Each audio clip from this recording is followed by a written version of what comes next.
Willis to give us the inside stuff, to give us the full breakdown on Star Wars: The Last Jedi. Man, I haven't seen this. You haven't seen it, Why but what do you know about it? We talked about it. Tell me about You that. hit a soft spot with Adam because he said earlier, I'm upset. I haven't seen it. I'm seeing it tomorrow. Tomorrow night. So y'all better not spoil it for me because Well, only me and you seen it. The tickets that's are what, bought that's for what I'm doing tomorrow here, night. man. Okay, so now, in your excitement to see this, in your salivating Why am I excited readiness, is what you're asking? Yes. Because I'm excited what Disney is doing by passing it off to certain directors that have a lot of talent and letting them take the reins, like Rian Johnson, who has done a bunch of good movies, such as Looper, the movie Brick. Mm-hmm. And so they're recognizing talent and then awarding them the biggest, the mother of all franchises to kind of take the lead. So I'm excited to see what a director like that can do.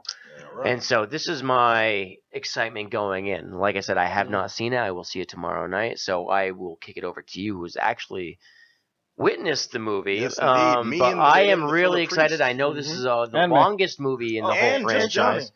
All right, Yep. cool. Well, DJ Herb, can we make it a foursome here? He didn't see it. All right, it's not a All problem. right. Not a problem. I'm gonna pass it just Johnny because now having that knowledge and knowing that.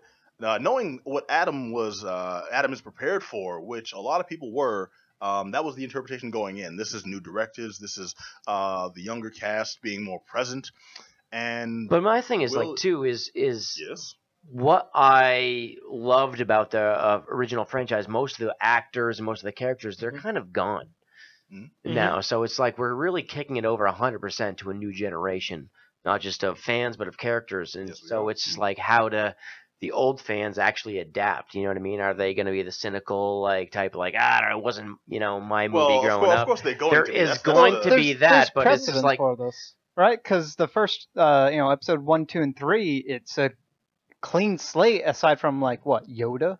It's a clean slate. It mostly Right. is, I and we wouldn't see say how well that. that worked R2D2. out. All right, So- well, Johnny, break I down. wouldn't say what it's a is clean this- slate. I wouldn't say it's a Well, clean okay, slate. what would you say, brother? Elaborate. I would say it's You on the radio? it's Express. a continuation of it because I feel with this Right one. there. You about to get smacked in the head with this microphone talking that trash. Because there was a continuation. There was a thread that was tied in, and Yeah. I feel that thread has been let go in this episode. That there's a very, very, very loose thread between the two trilogies, and particularly this episode.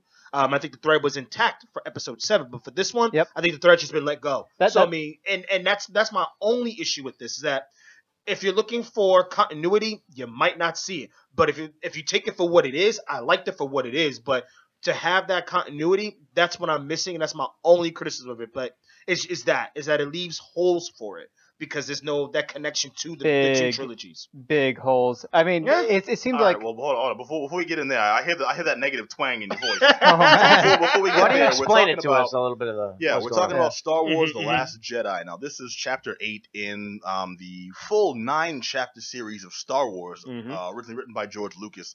And as Adam mentioned, this is the second chapter being taken over by a new cast. This is new stars. This is new directors. And this is a fresh interpretation. What's going on now is after the events of Episode 7, they found Luke Skywalker. Rey, the female protagonist of this film, has shown signs of Force sensitivity and possibly Force ability. Kylo Ren has killed Han Solo. He's taken out one of them. I'm sorry. It's not fresh, but it still hurts. It still spoilers, hurts, man. It's only 2 And- years old. And drastic Still hurts, changes have happened in both the First Order, which is the new iteration of the Empire, and the remnants of the Rebellion, which was strong in The Force Awakens, and now is really struggling. They're almost on their last legs. So the Rebellion's in dire straits. The hope on the horizon is hopefully Luke Skywalker, who has now been located, and the First Order, where we thought they were cut down, is on the rise, and they've got all new equipment. They've got all new, I was going to say management. They've got all new leaders and forces at the helm. That's good management. And, well, yeah, but it's not quite. It's not a company, brother. You can make First Order sound like Google. can still- In some ways it is, but semantics. But go ahead. Yeah. Okay, all right. Well, we start off with the Rebellion on the run. Like the movie starts off with them actually running from the First Order, and things are looking bleak. And that's where they jump us in. Now, I have to say, I enjoyed the action in this Mm-hmm. more than I think any other Star Wars movie so far. Force Awakens came close, but this one really focused on showing us all aspects, which each movie kind of had its strengths and weaknesses. They kind of showed us this and avoided the others. Like, no, we'll give them that. We'll give a taste of that in the next movie. This one put it all on the table. We had they had the dog fights with the fighters. They had your lightsaber battles. You had your hand-to-hand combat. You had your gunfight and blasters and people that actually hit things. Stormtroopers that can hit a target. Rebellion fighters that can actually duck, bob, weave, employ some defense and do some real stuff. And one thing I really love, which we'll talk about this because it was one of the sources of criticism for the movie. It gave us a lot of the expected acts that we saw in Empire Strikes Back, and a lot of maneuvers in the Return of the Jedi. And people are really harping on, well, Star Wars is doing the same thing over and over again, right? Well, I thought, well, what the? Oh. Okay, I don't know. I think Herb stabbed himself in the corner. He heard Star Wars was different. He couldn't take it. There were a lot of curveballs that the audience was thrown. That was really refreshing to me because I love when a movie that's as established as the Star Wars franchise mixes it up. Yeah, isn't afraid to take chances. They're not like resting on their haunches, getting comfortable. They did more than that. They flipped the table. And I think that's my issue because of that. Because I mean, you walk me down this path, and you flip the table for the sake of, and I'm just like that's my issue. It's like you purposely walk me down this path, and you stop me. And it's as if you teased me on purpose to shut me down. And I'm just kind of like, is it refreshing because you took this turn, or for me, I feel like it's a cheap turn. Oh, okay. It's a cheap twist. It's like you played me a little bit. You played me, and I think that's what it is. It's not even like me holding on to some sort of nostalgia of the past and what my experience was with the first trilogy, the second trilogy, or the prequel trilogy. So I think the hell with that. But I just feel that it's like you walked me down this path that I'm like, okay, 1 + 1 = 2. I got you. And it's like, no, 1 + 1 actually equals 6. And it's like, what? Yeah. Come on, man. Like it's hard for me to follow that. But I mean, at the same time, if I'm a brand new fan, hey, it works. Well, my thing with the Star Wars franchise, and like any franchise too, that's like established in the past and when you were a kid, if you're going into a new movie and you're expecting it to be exactly like it was or to relive that childhood thing, like you're going in for the wrong reasons. Absolutely. Because that just can't happen. Absolutely. You can't relive that, you know what I mean? And so you're already going in with the wrong mindset, you know what I mean? Absolutely. So it's not going to... And to be honest with you, I liked Episode 1 when I saw it in theaters. You know what I mean? So like did that. But like, I was also like a naive 15-year-old. Exactly, but you know what? Does it matter then when you were a kid? You know what I mean? When you saw it when you were... Yeah, but do you still like it now? Do I still like it now? I can watch it now and remember what it was like when I first saw it. So like, does it hold up? And am I ranking it like along with the other ones? Probably not. But like, I also am not gonna crap all over it because it was like did a disservice to my childhood or something. But like that's so exactly many people have that's when you sort then versus what it is now, right? Does it stand the test of time? And but does anything honestly like if some you movies look at do stand the test of time. Some of them do, but it's rare. You know what I mean? And some of them are Star Wars movies. They stand the test of time, and that's what makes this review and sort of these sets of movies pretty important. Is that we have to they come with a caliber. So well, hold on. Let's get Johnny's thoughts on it because you saw this picture. Yeah. Let us know what you break it down for us, man.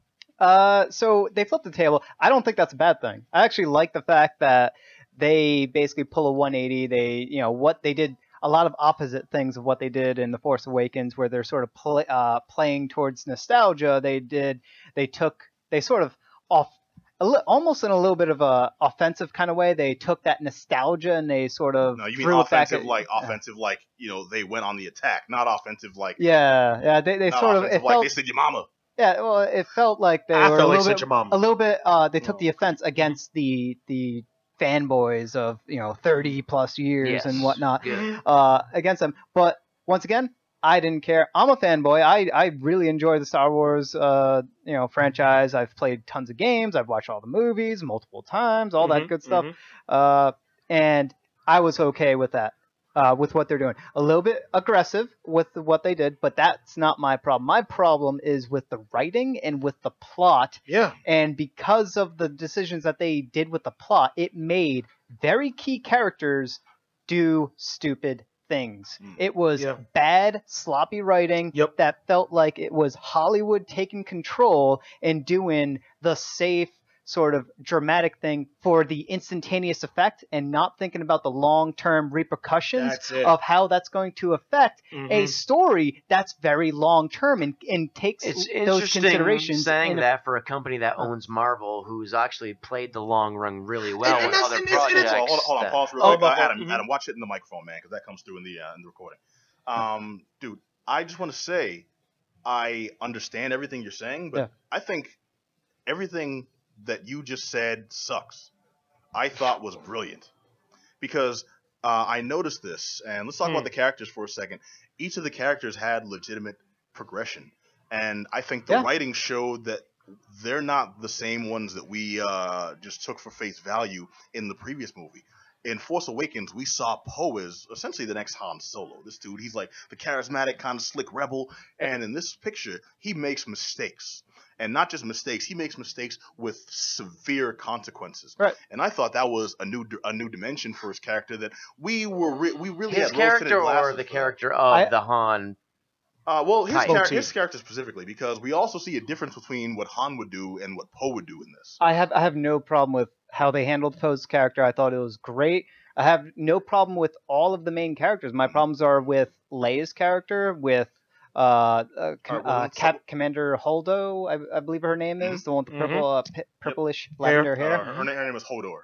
Yeah. The character development and the character arcs and how they sort of develop, fantastic. I actually think for the most part it's spot on. Rey, Kylo. Luke, all of it. I actually really enjoyed those aspects, but once again, if you take the entire middle section of this movie and throw it out and just take the beginning and end and stick those two together, you miss nothing. Okay, you miss nothing plot-wise. That's a little too extreme, but I do understand what you're saying. There was a whole section of this picture that takes place in a casino that I thought really went nowhere. And the thing is, they lead into it as this big plot development. And all it really was is a convenient excuse to show like the plight of people and why is there rebellion in the downtrodden society that exists under the Empire. We got a better view of this in Rogue One. This was a real quick way to show that, well, you know, it was the rich eat the poor. And the problem with it is everything happened very conveniently, and it takes away from the momentum of a story that was going really well, really fast, but really solidly paced. It kind of sucks the wind out of it for about 20 minutes. It presents it in a way that we get exposition, then we get perfect example, then we get exposition, then we get new character, and example again through exposition. What I mean by that is, at one point, they describe poverty in a position of we're surrounded by rich people. How can this be that bad? Someone is told to look through a telescope, and immediately you see animal abuse, child abuse, and racism all in the same shot in the same 30-minute span. And you're just like, oh, well, I guess that made my point. Moving on. And I thought that part was shoddy.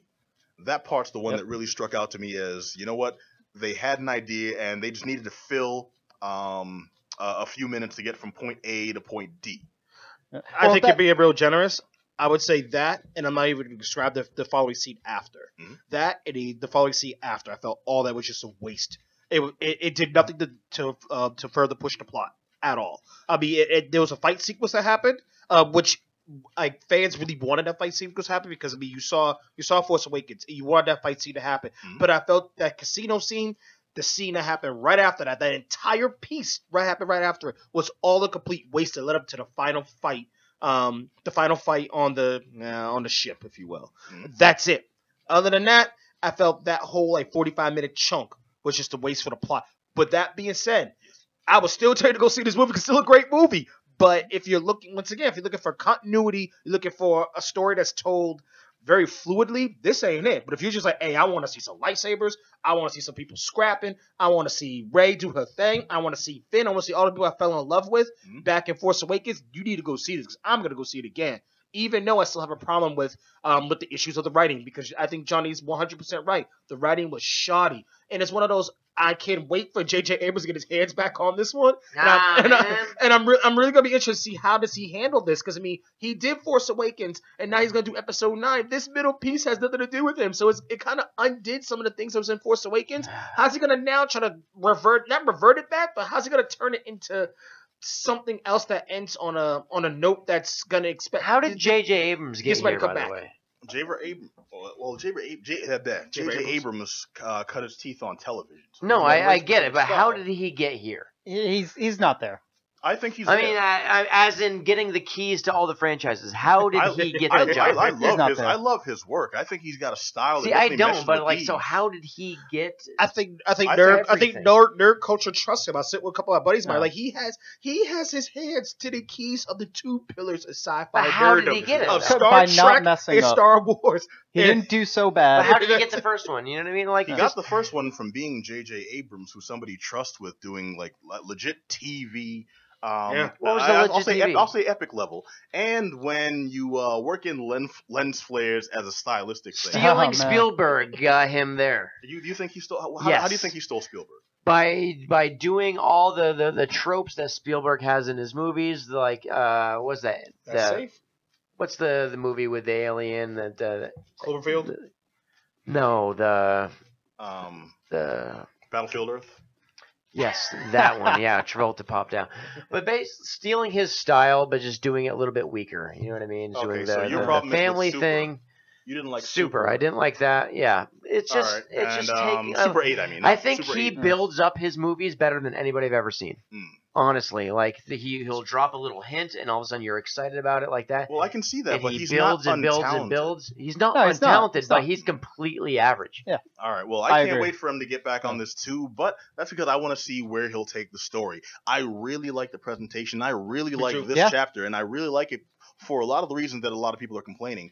And it's not as divisive as people would like to see. And you mentioned earlier, the old heads would really like to see it carry on that old school Star Wars feel from the original trilogy. This is what they grew up with, and this is what they knew. And then the newer folks it's a very millennial sensibility where it's like, no, man, I grew up with Clone Wars, and we all acknowledge the prequels were bad, but the Clone Wars were good. And I want to, get this new era of, a more nihilistic force is a thing, is a tool versus a religion type mentality and stuff. And this movie doesn't cater to either, and I think that's beautiful because you're never going to satisfy both I know realms of Star Wars fans. You are never going to. So don't even try. Just tell the story that you want to tell and tell it properly. I just wish they would give it to another You're going to catch a lot of hate.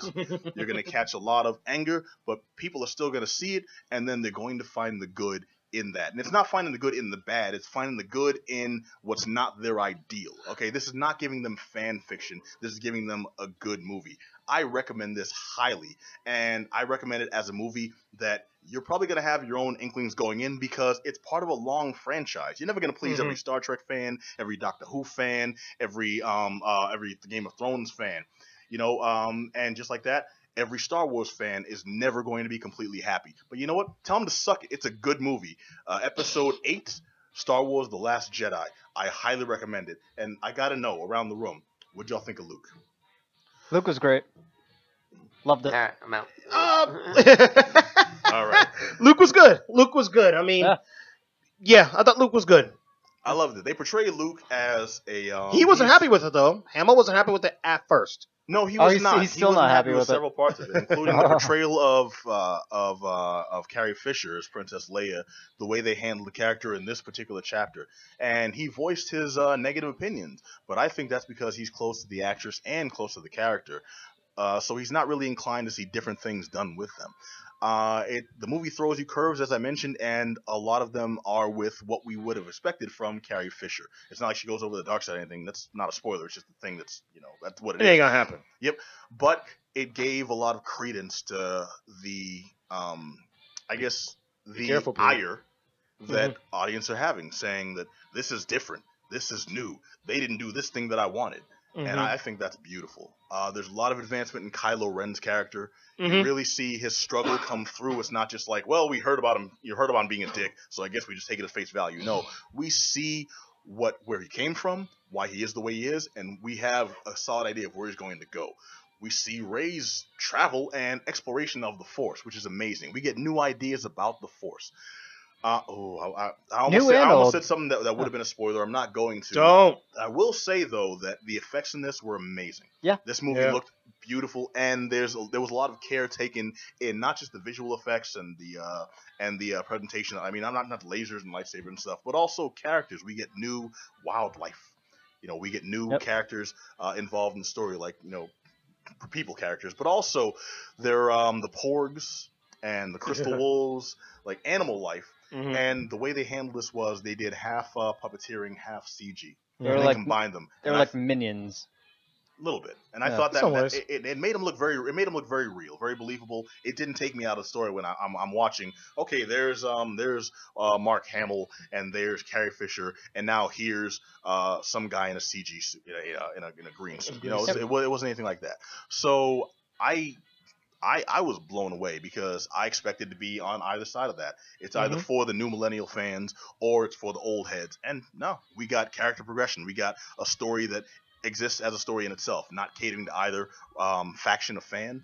And we got a much less thirsty Finn in this one. To be fair, he fell into a coma at the end of Force Awakens. He wakes up in from the coma at the start of this movie. And he's all about, wait, oh God, where's Rey? Where's Rey? She all right? Wait, can I see Rey? Is she around? Is she up in the house? He was thirsty then, but after a few minutes, he gets that out of his system, and it's just like, no, hold up, people gonna die if I don't get my head in the game, and then it becomes a legitimate movie.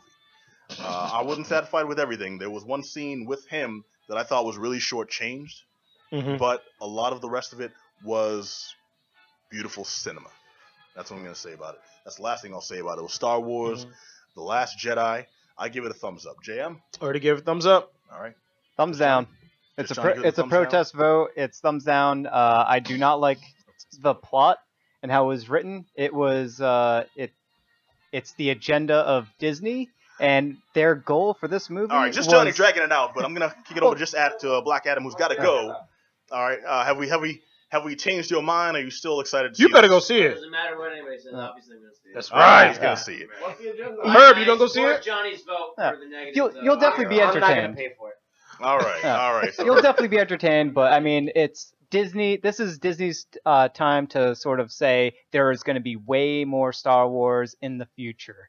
And that's what this movie was all about. It was setting up the next 50 Star Wars movies. Okay, there's one more in the chapter. I'm hoping they don't go nuts, but you're right. No. They might. They're going nuts. That was the Star Wars.